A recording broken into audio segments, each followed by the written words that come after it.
In this section, we're going to extend the calculations we do with a normal distribution to talk not just about picking one particular random person, but a whole group.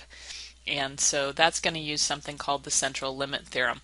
Now, we have skipped a section in the book on sampling distributions. I'm going to summarize the high points of that as we go.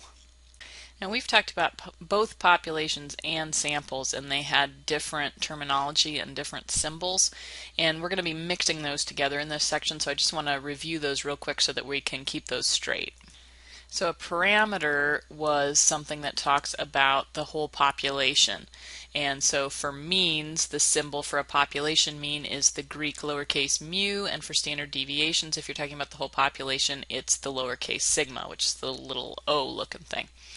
If it's talking about a sample, then it's a statistic, and the mean symbol for that is x bar, and the standard deviation symbol is s. So we use Greek letters when we're talking about the whole population.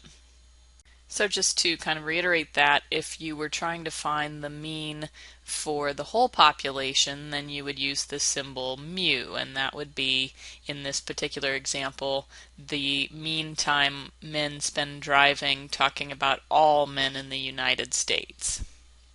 But it's really hard to actually find that information out for every man in the United States, so most of the time we're working with a sample. And if we find a mean based on a sample, then we're going to use the symbol x bar. So I want to sort of summarize the main points from the section we skipped because they do lead in conceptually to what we're going to be talking about in this section. So I want you to think about, suppose we assume that the true daily mean time that American males spend driving is 81 minutes. So let's say that the mean is 81 minutes if you actually calculate it using every man in America. Okay, now if you took a random sample of 50 men and averaged their driving time, do you think that it would come out to exactly 81 minutes, just like the average for the whole country?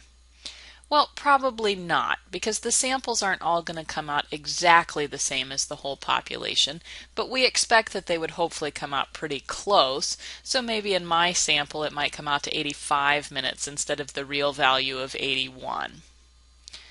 Okay, now what if I go pick another group of 50 people? Would I get the same 85 that I got from my first sample?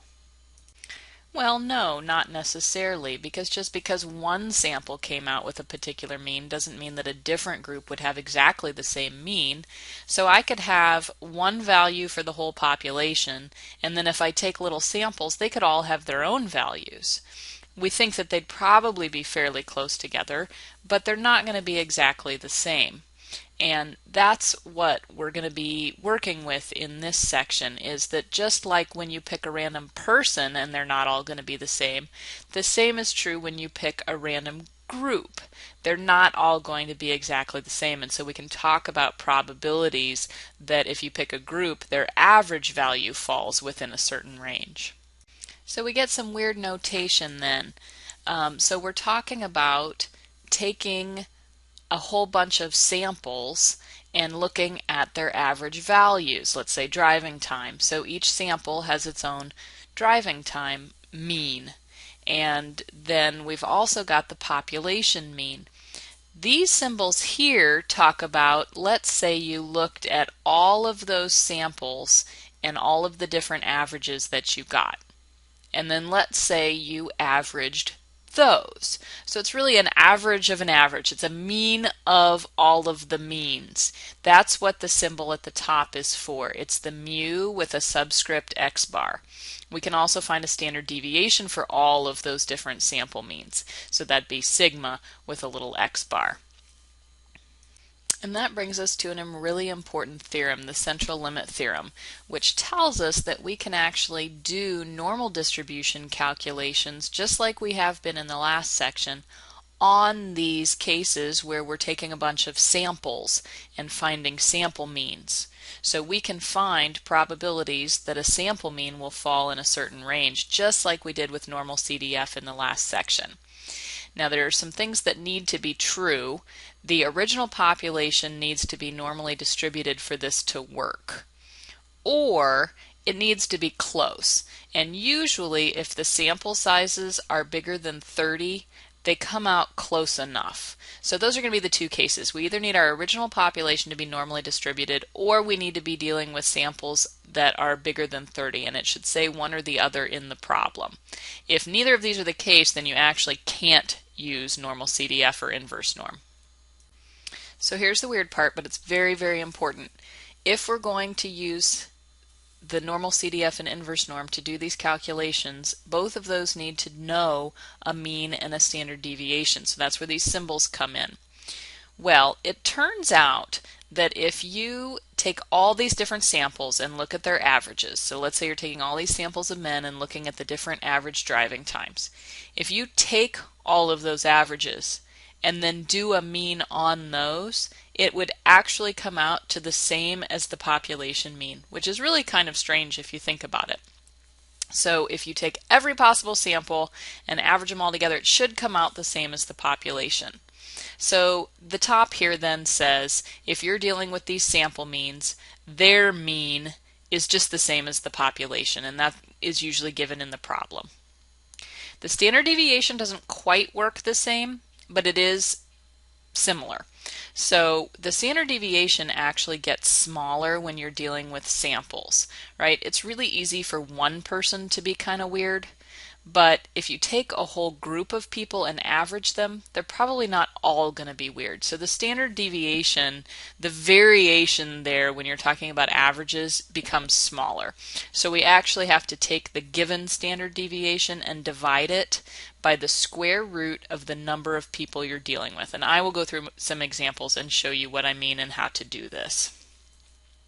So I'm going to run through some examples, and these are going to be multiple part, and it's going to compare what we did before with normal CDF and inverse norm to what this new problem type is.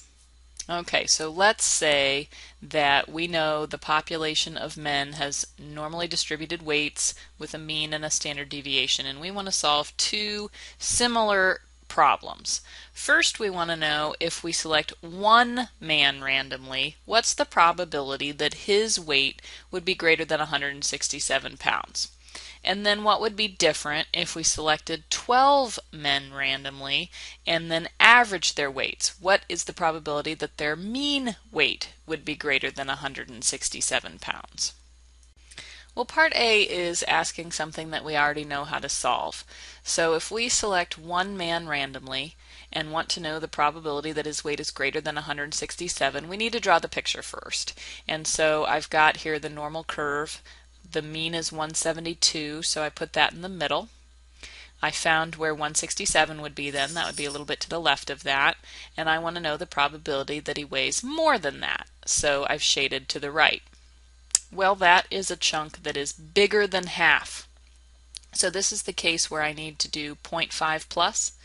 So I've got the half of the curve, and then I need to add on that little sliver between 167 and 172 because that's the part that goes over half. So 0.5 plus normal CDF from 167 to 172, and then I've got the mean and the standard deviation that I was given in the problem. And when I put that into the calculator, that comes out to 0.568 or 56.8%. So if I pick one man, the chance that he would weigh more than 167 pounds is 56.8% chance. But if I want to look at a group of 12 men and look at their mean weight, and I want to know the probability that that mean is greater than 167, the calculation is slightly different. Now the picture would still be exactly the same. I'd still have more than half shaded in. I'd need to do 0.5 plus, and I'd still need to do normal CDF to find that little sliver between 167 and 172. And the mean is still 172 because we said when you're working with samples and their means, and you do the mean of all of them, it comes out the same as the population. So whatever they gave me in the problem as the mean, I can use. The standard deviation is different though.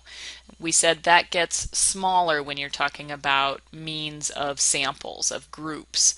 So when I put the standard deviation into the calculator, I need to divide it by the square root of the sample size of how many people I'm looking at. So in this case I've got 29 divided by the square root of 12 because that's the size of the group that I'm looking at. And I would recommend just typing it into the calculator exactly like that. If you do the square root of 12 and round it off and then type it in, your answer doesn't always come out exactly the same because of round off error. So you type all of that in and you find out that it's 0.725, which is larger than the probability was for one man. So you have a 72.5% chance that in a group of 12 men the mean weight would be greater than 167. I've got a few more examples, but I'm going to break the video here just because it's going to be a 20-minute video if I don't, and I need to break it off somewhere to have smaller chunks. So I'm going to go ahead and stop here and pick up again in the next video.